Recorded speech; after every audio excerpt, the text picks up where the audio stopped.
morning, this is John Piper with the weekend video clip, and it's Saturday 21st December. Looking here at a daily chart of FTSE. No change here, obviously with the 5 waves down as back in since the high in May. Then got an A, B, C, possibly. Now we've got, but this decline looks corrective, and there's a 1 down to there, so an A and B to there, and a 5 part C wave with a low coming in there. We went long, I think, on the day of the low with a spike on Monday. We tightened the stop when the Fed news came out. Not really much choice, just got triggered, so we got stopped out. However, on the video clip on Wednesday, which you should all have seen, I did say that it may make sense to just take out stops and watch the action, because it could be a great buying opportunity, as it was, and of course we've now gone up further. Now, whether you're long or not is sort of secondary. I mean, obviously it's important. If you're making money, that's what this is all about. But there are 2 ways of counting this, because you could in fact look at this as a 5 wave decline. 1, 2, 3, 4, 5, and this could be a correction. Now the count isn't very good, but of course if you look at the 5 waves here, and then the A, B and C, then it becomes quite important whether this is 5 waves or not. It's also important whether it's actually a corrective move. I mean, if we assume this is some kind of correction, okay, so it's a very obvious 5, but nevertheless, and we look at that low as the beginning of a new bull market, then we've got 1, 2, 3, 4, 5 here, A, B, C, clearly impulsive move to there. So if this is a correction, and that's how it counts, ABC, then this could be the start of a pretty startling move up. Now that seems pretty unlikely in the way things are going, especially with a very, very negative action into the well, in fact, into Monday. We've had this over Christmas, over the first 2 weeks of December. We had expiry yesterday, so obviously it ended on a bit of a high note. But there are a few worrying implications there. So let's have a look at this shorter term action here. So first let's discuss whether this could be a 5. So if it is a 5, and this is off the 5th wave, and the 5th wave, that does subdivide itself into 5 waves. That's obviously potentially a positive, negative I should say, for the 5 wave decline aspect. Could this be, I mean that was a 1, 2, 3, I mean it's not, there's really no evidence of a 4th wave here, but even then we've still got a 1, 2 there, so counting a 5 from there is quite easy. But what about all this lot up here, which looks like an AB? So I think it's pretty difficult to count that as a 5, really, as it's quite difficult to count this as corrective, in fact. But of course, markets have their own dynamics. Elliott is just one more indicator. It doesn't have to be. It's often inaccurate. I mean, it's been very useful for the buying opportunity down here.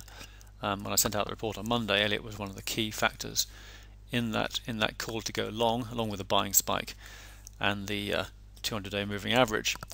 So let's have a look at that quickly. Yeah, the 200-day moving average has been particularly useful in fact this year, in the sense actually going back, because it was penetrated there, buying opportunity there, buying opportunity there, buying opportunity, and again here. Now of course that's going to break down at some point, but if you wanted just one thing to do for the last 18 months, that would have been it. Great in hindsight, of course, but we did go long there. Right, let's have a look at where we were before. I can actually go on the 10-minute chart. This is a buying spike early in the session, early in the week. So this move we caught beautifully. Then looked fine. In fact, the basis of the stop was cash. So in fact, technically we didn't get stopped out, because of course cash never got down below 64.60 where the stop was. But those of you who use stops on IG, and of course spread betting, this is one of the issues really, that you could get these sort of quite wild moves in thinner markets overnight. Anyway, whatever, that looks like a wave 1, ABC 2 overnight. This then become a 3rd wave, which obviously is what it looks like. Unclear whether the 4th wave is in yet, and we have just had to monitor developments. Now markets are going into, well, we'll close mainly next week. I think open Monday, half day on Tuesday. think a half day on Friday as well, and then next week is New Year, so the week after next is New Year, so not a huge amount is going to be happening, but should be I would expect a gentle drift up next week, leaving the ball fairly open for the New Year. I say, given this rather negative action down here, given the fact that the tapering issue is now in, I don't think there's a huge amount to be read into the positive response to that. It's a PR exercise, really. The PR people said what they needed to say to encourage markets to go up. Markets duly went up after the knee-jerk reaction down, as I forecast in the Wednesday video clip. And I don't see that the fact tapering is coming in is necessarily going to be a big boost for 2014, but we need to look at that when we get there. So have a look at the Dow now. Okay, this is the weekly chart showing the major resistance we've been discussing for some time now. So above that trend line there, and we're now probing above this trend line here. Also the levels on Bill Adlard's chart I sent through in the week, and also discussed in one of the video clips, is relevant. So we're poking ahead above that, not by a huge amount, but it's obviously of some importance. But we are at major resistance, and at very, very, very major resistance, you often do get throwovers. So here's the 10-minute action on the Dow going back to the beginning of the month. A, B, C. There's like an ABC, which is slightly curious. So anyway, let's call it a wave 1, 2. Now this third wave, or an ABC, but it is of course making new highs again now. So if a fourth wave were to come in, and then a final fifth wave, we would again be set for something quite dramatic that could happen early in the new year, which is really my focus right now. I'll leave it at that point for today.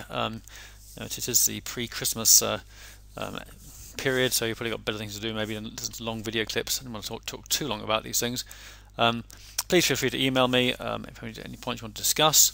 Have a great Christmas, and all the best, of course, 2014. I will be doing another video clip next weekend, maybe even, well, hopefully it might be brief from this one. There will be the occasional report to subscribers as needed. I mean, it depends what happens really, but I'm not expecting there to be too much of importance until the new year, to be honest. Just quickly, I've got a property in Tuscany. I bought it from my ex-wife a few years ago. She's now moving back to the UK. So I'm thinking that this is in the heart of Tuscany, some fantastic views. It would work really well as a sort of summer rental place. It would currently seats about 5, could sleep 8 at a pinch. It could make quite a good business. I'm just thinking, I haven't got time to run that myself, but somebody who's interested in Tuscan property, a business opportunity based in Italy, then feel free to give me a buzz. It would be something that it would interest me to do something with it rather than just sell it, although I may just sell it. So if anybody listening has an interest in an investment or a business in Tuscany, then please feel free to drop me a line. I will be putting together a few photographs and details, so that would be well, it'd be interesting to talk to anybody. Great, bye for now. Have a great Christmas again. Thanks for listening, and I'll speak to you again soon.